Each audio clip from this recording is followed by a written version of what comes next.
nous rendrons de meilleurs services à la cause palestinienne. Libre d'engager les discussions, nous aussi. Est-ce que vous saviez que les présidents, les premiers ministres israéliens venaient jusqu'à me solliciter des avis à Abidjan et à Genève où je m'étais retiré? Mais depuis 1963, je ne dis plus rien. Je suis muet. Et qu'est-ce que ça vous a profité, ce mutisme de fouet?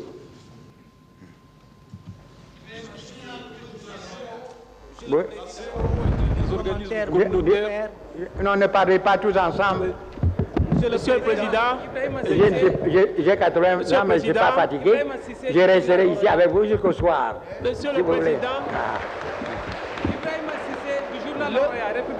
Monsieur le Président, politicien Dakar. Ces derniers temps, quelques pays de notre sous-région ouest-africaine ont été l'objet d'attentats, d'explosions, de sabotage. Vous n'avez pas manqué de manifester à cette occasion votre indignation contre de tels actes. La paix, vous avez l'habitude de le dire, ne doit pas être un mot, mais un comportement. Votre réaction à cette situation témoigne de votre profond amour de la paix et de la sécurité des peuples. Et dans ce combat contre le terrorisme, quelles vous semblent être les mesures les plus efficaces à prendre pour garantir la paix et la sécurité dans notre sous-région? Togo. Voilà ce que je tenais à vous dire. Nous ne sommes pas indifférents à ce qui se passe. Nous faisons ce que nous pouvons. Mais on a fait, nous ne sommes que des petits pays. On ne cache pas le soleil avec la main. Il y a des réalités avec lesquelles il faut compter. Voyez-vous, le terrorisme, les plasticages, les bombes ne sont pas dans nos mœurs, nous, Africains. L'ennemi, s'il y a, c'est de face qu'on l'aborde. La paix est une. Mais avec ces bombes qui n'épargnent pas des innocents, quand une voiture piégée sème la mort, on ne voit pas le résultat auquel on veut aboutir, parce que ça ne change rien aux solutions des problèmes posés. Alors nous, qui n'avons pas les moyens, dans des instances internationales, avec mes seuls sentiments, je vous ai dit au début que 3 fois, mon peuple ne m'a pas suivi. Et je me suis incliné. Le peuple, aujourd'hui unanime, veut, et nous avons tenu notre pré-congrès à Yamoussoukro, veut redevenir ce qu'il est. C'est-à-dire un peuple libre, souverain, qui a droit à être respecté par qui il respecte les autres.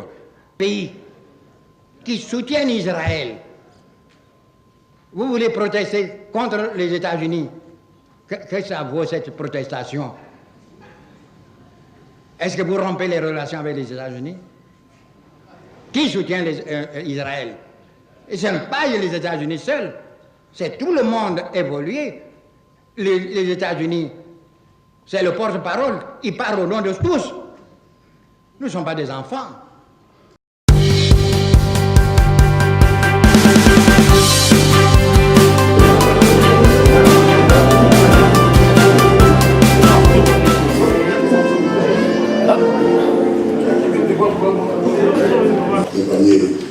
Du garde des Sceaux, ministre de la Justice, et monsieur le ministre de l'Intérieur et de la Sécurité, et son Excellence, monsieur l'ambassadeur de France.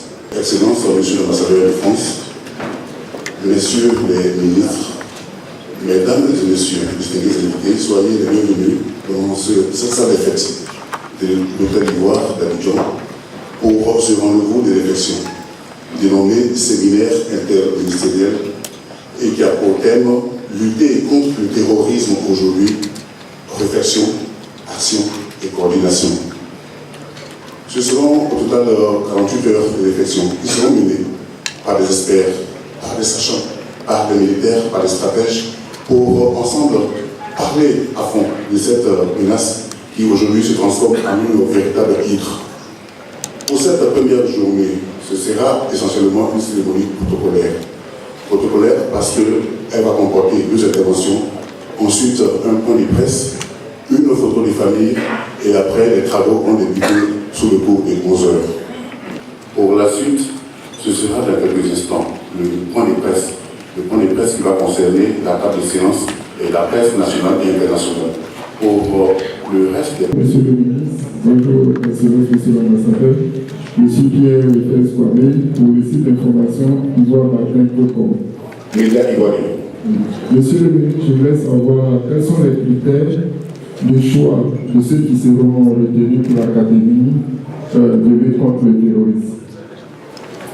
On prend toutes les questions et puis après on permet aux autorités de répondre. Madame Boni. Monsieur, madame, oui, j'aimerais savoir quels sont les problèmes de coopération justement dans la sous-région. Quels sont les freins en fait à cette coopération? Votre média, s'il vous plaît. Votre média. Votre média. Valérie Boni, ici. Pierre Pinto, RFI. Pour faire suite à la question de Valérie Boni, est-ce que tous les partenaires de la région, est-ce que vous avez déjà des réponses de tous les partenaires de la région pour venir participer d'une manière ou d'une autre à cette académie? Question adressée à qui? Aux deux. Aux deux. Merci. Je suis Olivier Hériel, journaliste à RTI. Alors, je voudrais m'adresser au ministre d'État, ministre de la Défense, M. Ahmed Bakayoko, concernant ce centre de lutte antiterroriste qui est en voie d'être construit à Jacqueline. Je veux savoir si le centre il sera opérationnel à partir du temps. Fin des questions. Excellence, Monsieur le ministre d'État, les réponses sont entendues. Merci. Qu'est-ce que je vous propose, c'est que nous allons faire des commentaires et apporter des éléments de réponse sur l'ambassadeur devant l'ensemble des questions. Je voudrais laisser l'ambassadeur ouvrir